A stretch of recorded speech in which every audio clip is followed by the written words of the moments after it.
शुरू करो, डालो बुनियाद, घर महल नजर आएगा। वंडर लाइए, वंडर अपनाइए, फर्क नजर आएगा। वंडर सीमेंट, फर्क नजर आएगा। नमस्कार, मैं हूं रविंद्र जैन और आप देखना शुरू कर चुके हैं सबकी खबर। आज मध्य प्रदेश की सबसे बड़ी खबर बीना में है। आप सुनेंगे तो चौंक जाएंगे।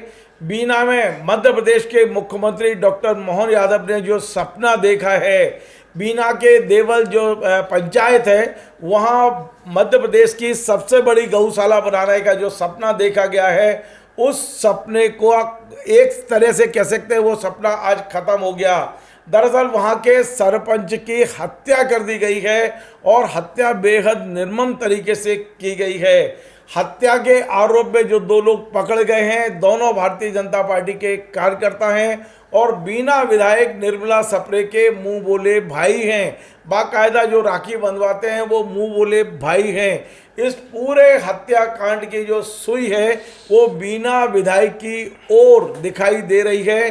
अब आगे पुलिस किस तरह से किसे आरोपी बनाएगी हम नहीं कह सकते, लेकिन प्रारंभिक रूप से जो मामला है वो बेहद संगीन है, बहुत संगीन मामला है। अब मैं आपको पूरी खबर विस्तार से बताता हूं। दरअसल बीना में जो बीना विधानसभा क्षेत्र है, यहाँ एक बहुत बड़ी गौशाला है जिसे देवल गौशाला के नाम से जानते हैं और इसमें तमाम गाय भी रही हैं। कोई कह रहा है कि ये 500 एकड़ है, कोई कह रहा है 1000 एकड़ ज़मीन है इस गौशाला की। हो सकता है 500 एकड़ गौशाला की हो और 500 एकड़ चरनोई की ज़मीन हो, लेकिन एक बहुत बड़ा एक चक है ज़मीन का और यहीं से विवाद शुरू होता है। खबर ये आ रही है कि मुख्यमंत्री डॉक्टर मोहन यादव ने देवल की गौशाला को मध्य प्रदेश की हाईटेक और सबसे बड़ी गौशाला बनाने का सपना देखा था। पिछले दिनों मध्य प्रदेश पशुपालन विभाग के जो मंत्री हैं लाखन पटेल, उन्होंने इस स्थान के लिए एक मोटी धनराशि भी अलॉट की है। अब सरपंच का ये कहना है कि वहाँ पर एक जो बाहुबली है, जो विधायक के जो मुंह बोले भाई हैं, उन्होंने 15 एकड़ ज़मीन पर कब्जा कर रखा है। ये गौचर की ज़मीन है और जो सरपंच हैं जिनका नाम लखन सिंह यादव है, जिनकी हत्या की गई है, लखन सिंह यादव ने बाकायदा कलेक्टर को पत्र लिखा था कि इन बाहुबलियों से ये ज़मीन मुक्त कराई जाना चाहिए। अब विधायक का भी ये दबाव था कि आप उस पत्र को वापस ले लीजिए। विधायक जो निर्मला सप्रे हैं वो चाहती थी कि उनके जो मुंह बोले भाई हैं उनकी ज़मीन का कब्जा ना हटाया जाए। ये विवाद इतना बढ़ गया कि खबर ये आ रही है कि परसों शाम को करीब 4 बजे विधायक के घर पर बैठक हुई है और इस बैठक में विधायक खुद थी, उनके मुंह बोले भाई जिनका नाम है सोबरन सिंह और सुरेंद्र यादव, सोबरन यादव, सुरेंद्र यादव, ये विधायक के मुंह बोले भाई हैं। और इसी जगह सरपंच को भी बुलाया गया है। सरपंच को बुला कर उसको धमकाया गया, उसको समझाया गया। जो भी किया गया हो, शब्द मुझे नहीं पता है, लेकिन ये खबर आ रही है कि जो भी बातचीत सरपंच और विधायक और ये जो मुंह बोले भाई हैं इनके बीच हुई है, ये बात बन नहीं पाई है। और जैसे ही सरपंच मोटरसाइकिल लेके अपने गांव के लिए रवाना हुआ है, लगभग शाम 5 और 5:30 के बीच में रास्ते में विधायक के जो दो मुंह बोले भाई हैं, सोबरन यादव और सुरेंद्र यादव, इनने अपनी सफारी गाड़ी से कुचल कर उसको मारा है। दरअसल इसमें भी एक और घटनाक्रम हुआ है, क्योंकि उस जो सरपंच अपनी मोटरसाइकिल से जब गांव की ओर जा रहा था तो उसके पीछे पीछे दूसरी मोटरसाइकिल पर उसका छोटा भाई प्रमोद भी आ रहा था और प्रमोद ने देखा कि आगे ये जो सुरेंद्र और सोबरन है ये उसके भाई को मार रहे हैं, बार बार गाड़ी चढ़ा रहे हैं, फिर पीछे ले रहे हैं, फिर चढ़ा रहे हैं। तो वो डर गया, ऐसा न हो कि उसको भी मार दें। तो वो दूर किनारे खेत के किनारे खड़े होकर पूरे घटनाक्रम को उसने देखा है और जब ये सुरेंद्र और सोबरन गाड़ी लेकर निकल गए, सफारी उसकी हत्या करके निकल गए, उसके बाद में वो घटना स्थल पर पहुंचा और उसने देखा कि उसके भाई की हत्या हो चुकी है और निर्ममता से हत्या हुई है। इसी दौरान ये जो दोनों लोग अब आरोपी हैं, हत्यारे हैं, ये थाने पहुंचे हैं और थाने में जाके कहा कि उनकी गाड़ी से एक्सीडेंट हो गया है। अब आप सोचिए, जिस व्यक्ति को निर्ममता से मारा ये खुद पहुंच गए और इनके पहुंचने से पहले मेरे पास सूचना है कि विधायक का फोन थाने पहुंच गया था कि आप इस पूरे हादसे को केवल एक दुर्घटना मान के केस रजिस्टर कर लें। आप ये सोचिए, मैं बड़ी जिम्मेदारी से कह रहा हूँ, विधायक का फ़ोन पहुंचा है, विधायक के परिजनों के फ़ोन पहुंचे हैं कि आप इसको हादसा मानिए, और उसके बाद में जब पुलिस घटनास्थल पर पहुंची तो देख के चौंक गए कि आधा किलोमीटर तक लोगों को घसीटा गया है, मारा गया है, ये तमाम सारी चीज़ें वहाँ हुई हैं। उसके बाद पुलिस ने एसडीओपी को बताया, एसडीओपी ने एडिशनल एसपी और एसपी को सूचना दी है। सागर के एसपी ने वीडियो कॉल पर पूरे घटनाक्रम का मुआयना करने के बाद उन्होंने कहा है कि अब इसमें आप धारा, मतलब जो हत्या की धारा है वो केस रजिस्टर करिए, और उसके बाद ये दोनों आरोपी पुलिस ने गिरफ्तार कर लिए हैं। अब आरोपियों की आज जो भी है कोर्ट में पेश किया जाएगा। कोर्ट क्या निर्णय लेगा हमको नहीं पता है, हो सकता है उन्हें पूछताछ के लिए पुलिस रिमांड पर भेजा जाए। लेकिन इस पूरे हत्याकांड में कई चीज़ें चौंकाने वाली हैं। कुछ लोग कह रहे हैं जो फंड आया था उसमें विधायक अपना हिस्सा मांग रही थी, इस तरह की चर्चा वहाँ है। मेरे पास कोई सबूत नहीं है, लेकिन इस बात के मेरे पास में कुछ प्रमाण आए हैं कि हत्या से पहले ये तीनों की मीटिंग हुई है, विधायक की, विधायक के मुँह वाले भाइयों की, और सरपंच की, विधायक के घर। अब इस प्रमाण के लिए पुलिस को सीसीटीवी फुटेज जब्त करना है विधायक के घर के, सीडीआर निकालनी है विधायक के इन तीनों की, और विधायक के जो भतीजे हैं उनकी भी सीडीआर निकलेगी, क्योंकि उन्होंने भी पुलिस को फ़ोन किए हैं कि इस हत्याकांड को आप हादसे में बदल दीजिए। इस तरह की सूचनाएं हमारे पास हैं। मतलब कितना बड़ा ये मामला है कि मुख्यमंत्री भोपाल में बैठ के सपना देख रहे हैं कि मैं बीना में सबसे बड़ी गौशाला बनाऊंगा, और एक विधायक जो कांग्रेस की विधायक हैं भारतीय जनता पार्टी में आने का नाटक कर रही हैं। कोर्ट जाते हैं तो कहती है मैं कांग्रेस की हूँ, विधानसभा में आती हैं तो कहती है कांग्रेस की हूँ, लेकिन पूरा काम वो भारतीय जनता पार्टी के साथ करती हैं। भारतीय जनता पार्टी की सदस्यता करा रही हैं, भारतीय जनता पार्टी की बैठकों में शामिल हो रही हैं, भारतीय जनता पार्टी के सारे कार्यक्रमों में अटेंड हो रही हैं। और अब ये जो घटना हुई है वो तो बेहद बहुत बड़ी घटना है। इसके बाद तो मुझे लगता है कि विधायक का कैरियर ही दांव पे लग चुका है, क्योंकि पुलिस के पास तमाम सारे तथ्य पहुंच चुके हैं। पुलिस अब इसमें से कितने तथ्यों को उजागर करती है, कितना नहीं करती है, लेकिन मेरी जानकारी के अनुसार इस पूरे हत्याकांड में पूरी शक्की सुई विधायक की ओर इसलिए जा रही है कि हत्याकांड से पहले विधायक के घर पर बैठक हुई है, तीनों की लोकेशन विधायक के घर की मिल रही है। इस पूरे मामले पर हम वरिष्ठ पत्रकार जिन्होंने क्राइम की लंबे समय तक रिपोर्टिंग की है, रिजवान अहमद सिद्दीकी, उनसे समझते हैं, उनको भी इस घटनाक्रम की काफ़ी जानकारियाँ हैं। रिजवान भाई आपका बहुत बहुत स्वागत है। ये जो मैंने बड़ी रूपरेखा बनाई है, ये कितना गंभीर मामला है। आपने सुना कि मध्य प्रदेश में कितनी बड़ी घटना हो रही है, तो क्या लॉ एंड ऑर्डर पूरी तरह खत्म हो गया है?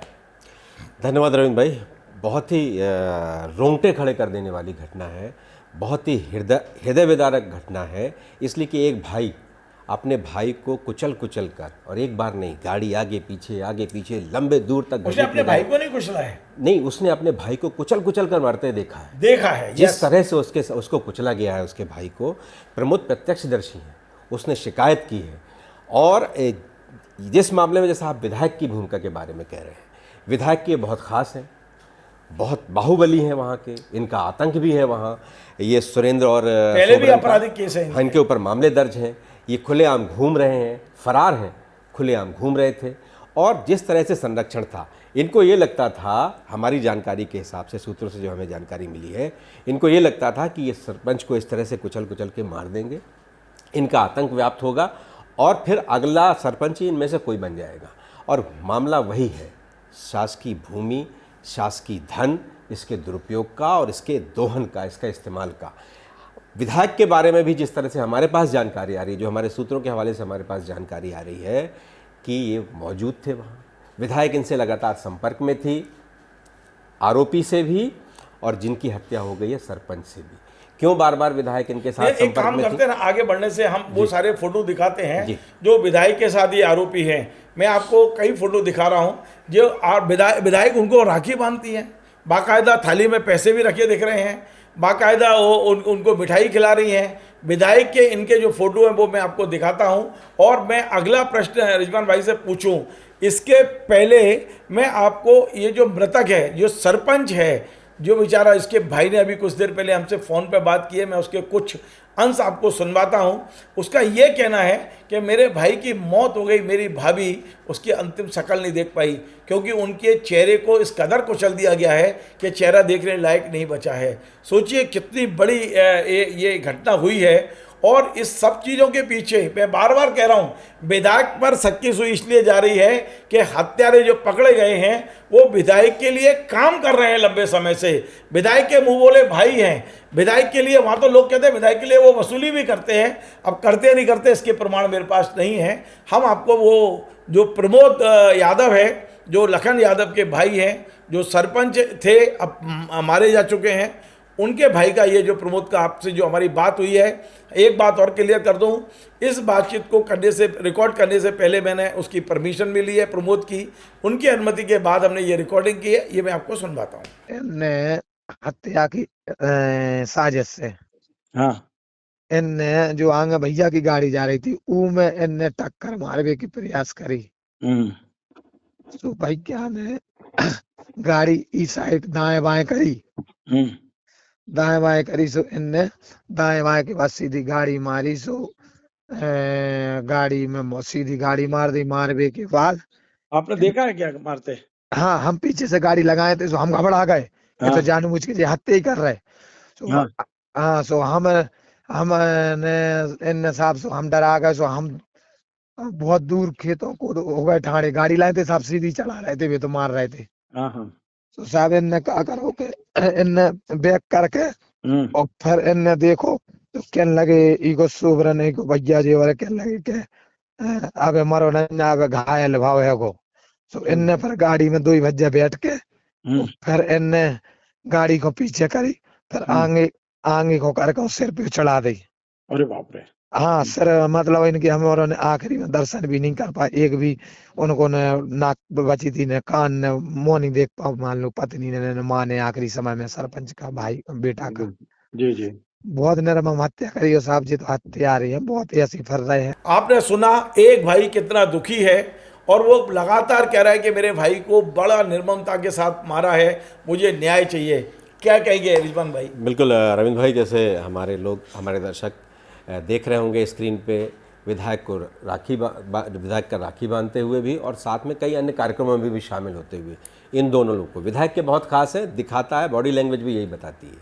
और जिस तरह से प्रमोद कह रहे थे कि हम अंतिम दर्शन भी नहीं कर पाए अपने भाई के, और बहुत ही हृदय विदारक है, मैं पहले भी कह रहा था, और भावुक करने वाली बात है। एक भाई वो कैसे भाई, इसमें आपको क्या लग रहा है कि ये राजनीति में बची जाएगी विधायक, या एक 120 में इसको भी आरोपी बनाया जा सकता है? क्योंकि हत्या से पहले ये वहाँ मीटिंग में है, विधायक खुद मीटिंग में बैठी हैं। हमारे जो सूत्र बता रहे हैं हमारे पास, और बहुत जिम्मेदारी से हमारे पास जो जानकारियाँ हैं, उसमें ये है कि ये विधायक के घर मौजूद थे सरपंच, उसके साथ ये दोनों भाई भी मौजूद थे। क्या बीजेपी की सरकार इसको सपोर्ट करेगी विधायक? मुझे लगता नहीं है कि अब इस हद तक में भी सपोर्ट करना पड़ेगा, मुझे नहीं लगता। और सीएम का ड्रीम प्रोजेक्ट है वो, मुख्यमंत्री मोहन यादव जी का ड्रीम प्रोजेक्ट। ये समय आ गया है कि अब इस विधायक से पीछे छुड़ा लेना चाहिए बीजेपी को। बिल्कुल बिल्कुल, इसलिए कि ये अब जीतेंगी तो नहीं, जिस तरह की इनकी बदनामी हो गई है, बहुत तरह की चीज़ों में लगातार बदनाम हो रही हैं, और जिस तरह से न्यायालय में जवाब देती हैं, जिस तरह से बहुत तरह की चीज़ें करती हैं, कभी कहती हैं बीमार थी, कभी किसी को धमकाती हैं, कभी कुछ करती हैं, कभी गाली बकती हैं, इस तरह के जितने भी इन पर आरोप लग रहे हैं, हम पुष्टि नहीं करते इसलिए कि हम उन ऑडियो रिकॉर्डिंग हमने कोई जांच नहीं कराई, लेकिन इस तरह के इन पे आरोप हैं। अगर भारतीय जनता पार्टी के लिए अब एक बोझ की तरह हो गई, कांग्रेस इनको अपनाएगी नहीं, भारतीय जनता पार्टी के लिए बोझ की तरह हो गई, और मुझे नहीं लगता कि अब भाजपा को जरूरत क्या है इनकी? भाजपा पे पर्याप्त समर्थन है इस समय। बिल्कुल, एक संदेश देने की कोशिश थी, डिमोलाइज करना था लोकसभा के समय, एक संदेश देना था। अभी जिस समय मैं ये कार्यक्रम बना रहा हूँ, आप चौंक जाएंगे, बीना में विधायक शिक्षकों का सम्मान कर रही है, और उस कार्यक्रम में खबर यह कि वो पहुंचने वाले हैं मध्य प्रदेश के नागरिक आपूर्ति मंत्री गोविंद राजपूत जी। अब बीजेपी को सोचना चाहिए कि ये विधायक कर क्या रही हैं? क्या वसूली के लिए किसी की इस तरह से हत्या कर दी जाएगी? और वो जो दो भाई हैं, उनके मुंह बोले भाई, उन्हें काम दिया जाना चाहिए, उन्हें वहाँ का पूरा ठेका दे दो, सरपंच आप रहोगे, काम हम करेंगे, पैसा हम जो गौशाला का पैसा आया है वो भी हम निर्माण कार्यों को देखेंगे। ये क्या हो रहा है ये मध्य प्रदेश में? क्या पूरे कानून व्यवस्था ध्वस्त हो गई? सिर्फ भ्रष्टाचार का राज हो गया? मुख्यमंत्री जी के पास इतना अच्छा समय है, इस समय यदि वे कार्रवाई करते हैं तो उनकी वाहवाही होगी, वरना मध्य प्रदेश धीरे धीरे धीरे धीरे कहीं ना कहीं एक तरह से जंगल राज्य जैसी स्थिति बनती चली जा रही है। बिल्कुल रविंद्र भाई, ये जो बातें आपने कही हैं अभी, ये सारी बातें प्रमोद यादव जो सरपंच के भाई हैं उन्होंने कही हैं। ये आरोप उन्होंने लगाए हैं, ये गंभीर आरोप लगाए हैं कि वो उनके भाई को सरपंच ही नहीं करने देना चाहते थे, वो चाहते थे कि सारे काम वो करें और उनके भाई से समझौता नहीं कर रहे थे। उन्हें गौशाला एक ड्रीम प्रोजेक्ट लग रहा था और वो उसको गौशाला के लिए नहीं, खबर आ रही है कि शायद 100 करोड़ रुपए मंजूर हुए हैं अभी, और ये झगड़ा सिर्फ 100 करोड़ रुपए की बंदरबाट का है। बिल्कुल, विधायक और उनके समर्थक इसे हासिल कर लेना चाहते थे और सरपंच इसके लिए राजी नहीं थे। मौका है, जैसा आप कह रहे थे कि मौका है ऐसी विधायक से किनारा कर लेना चाहिए, निष्पक्ष जांच होनी चाहिए। यदि सबूत मिले तो क्या एफआईआर नहीं बिल्कुल करना चाहिए? निष्पक्ष जांच होनी चाहिए। और जिस तरह की परिस्थितियां उनके विपरीत है, जैसा आप कह रहे थे क्राइम रिपोर्टिंग हम दोनों ने की है, परिस्थितियां उनके पूरी तरह से विपरीत है, शक की सुई उन पर है और जिस तरह की भी उनकी सरपंच के मामले में भूमिका है, उस पूरी योजना के मामले में उनकी भूमिका है और इन लोगों से जितने मधुर संबंध है और उनके पास से ही उठ के गए ये लोग, उनके पास से ही उठ के गए हैं। एक आखिरी सवाल बहुत महत्वपूर्ण मैं पूछना चाह रहा हूं। पुलिस के पास सीडीआर है कि कौन किसके बात कर रहा है, सीडीआर में यदि ये सब आता है, एक दूसरा हत्या के तत्काल बाद विधायक खुद फोन कर रही हैं, विधायक के परिजन फोन कर रहे हैं कि इसे हादसा बता दीजिए, पुलिस पर प्रेशर बनाया गया, ये हमारे पास बिल्कुल पुख्ता जानकारी है। मैं बहुत जिम्मेदारी से कह रहा हूँ, जर्नलिज्म में मैं बहुत जो भी बात कहता हूँ जिम्मेदारी से कहता हूँ और मेरे पास कुछ प्रमाण होते हैं तब कहता हूँ। बाकायदा इनके परिजनों ने और विधायक ने फोन किया है कि इस हत्याकांड को हादसा कर दो, तो क्या अब ये खुद हत्या के केस में शामिल नहीं होंगे, पाए जाएंगे? क्या ये इसके लिए दोषी नहीं है? ये बिल्कुल एक ऐसा मामला जो हत्या है उसको दबाने की कोशिश, उसमें सहयोग करने की कोशिश भी पहले या बाद में सहयोग करने की कोशिश भी षड्यंत्र की श्रेणी में आता है। और ये जो जिस तरह के राजनीतिक रसूख का उन्होंने लाभ उठाने की कोशिश की है वो उनके लिए अच्छा नहीं है। हमारे पास जो सूत्रों से जानकारी है वो बहुत पुष्ट जानकारियाँ यही हैं कि उन्होंने फ़ोन भी किया था और अब पुलिस उनके लोकेशन टावर जब उनकी मीटिंग हुई है उनके यहाँ, उस टावर को भी तलाश रही है। मेरी जानकारी के अनुसार पुलिस ने लोकेशन निकाल ली है और पुलिस को ये बात जानकारी है कि हत्याकांड के आधा पौन घंटे पहले ये विधायक के घर में दोनों लोग मिले हैं। अब सीसीटीवी फुटेज जब्त करना है। अब देखते हैं कि ऐसा नहीं हो कि ऊपर से कोई राजनीतिक दबाव आ जाए पुलिस के ऊपर और पुलिस अपना पूरा काम ना कर पाए।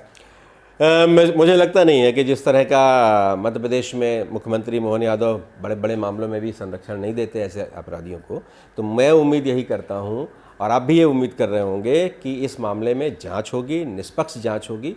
और निष्पक्ष जांच अगर हुई, अगर मैं इसलिए लगा रहा हूं कि कई बार राजनीति में कई तरह की मजबूरियां होती हैं, निष्पक्ष अगर जांच हुई तो विधायक इससे बचेंगे नहीं, उन पर षड्यंत्र का मामला दर्ज होगा।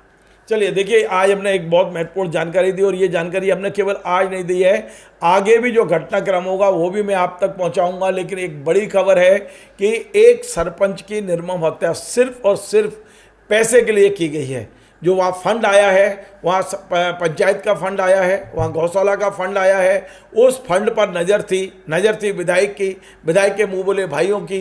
दूसरा, मुँह बोले भाइयों ने वहाँ जो चरनोई की ज़मीन है वहाँ कब्जा करके रखा हुआ है, उस कब्जे को हटाने का मुद्दा था। और ये तमाम सारे दस्तावेज धीरे धीरे मेरे पास आ रहे हैं, काफ़ी प्रमाण मेरे पास आ चुके हैं। खबर हम हवा में नहीं बना रहे हैं, तमाम प्रमाणों के साथ हम आपके एक खबर आपको दे रहे हैं। ये मामला बहुत पेचीदा है। हम चाहते हैं कि मध्य प्रदेश के मुख्यमंत्री, मध्य प्रदेश के डीजीपी तत्काल इस पर इस तरह की कार्रवाई करें कि भविष्य में कोई इस तरह के निर्दोष व्यक्ति को, ईमानदार सरपंच को इस तरह से निर्मम हत्या ना कर पाए। मध्य प्रदेश की 9 करोड़ जनता की रक्षा करने का जिम्मा मुख्यमंत्री का है और यदि उनके ही सपने को पूरा करने का काम वो सरपंच कर रहा था और उस समय यदि उसकी हत्या होती है तो अब उसे और उसके परिवार को न्याय दिलाने का काम भी मुख्यमंत्री का है। ये संयोग है कि हत्या करने वाले भी यादव हैं और हत्या जिसकी हुई है वो भी यादव है। और मध्य प्रदेश में इस मुद्दे पर जिन्हें कार्रवाई करनी है वो भी प्रदेश के मुख्यमंत्री मोहन यादव हैं।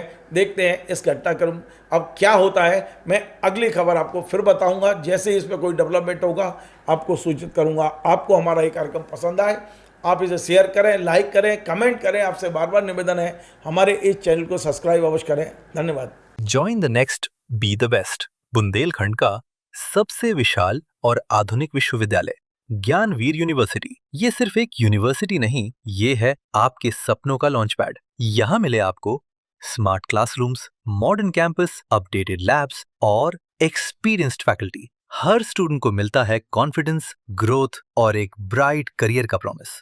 नए सेशन के लिए एडमिशन ओपन है, तो इंतजार कैसा? आज ही कांटेक्ट कीजिए